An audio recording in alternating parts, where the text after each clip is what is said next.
Hi friends, आज के आमी देखाबो पुरेर डोगा दिए मिष्टि कुमोर दिए काঁঠাল বিচি দিয়ে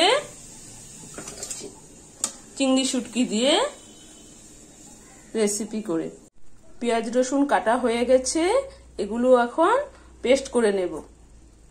চিংড়িগুলো আমার ভাজা হয়ে গেছে, আমার তেল গরম হয়ে গেছে, পেঁয়াজ দিলাম, রসুন পেঁয়াজ বাটা দিলাম,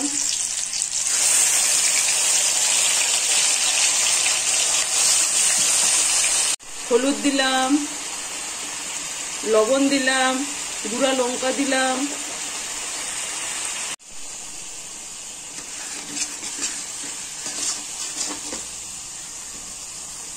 মশলা কষানো হয়ে গেছে। এখন আমি মিষ্টি কুমড় দিয়ে দেব,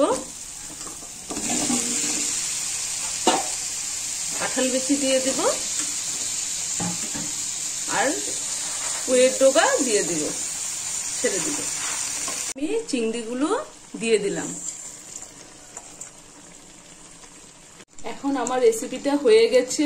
যদি ভালো লেগে থাকে লাইক করবেন, কমেন্ট করবেন, শেয়ার করবেন, সাবস্ক্রাইব করবেন।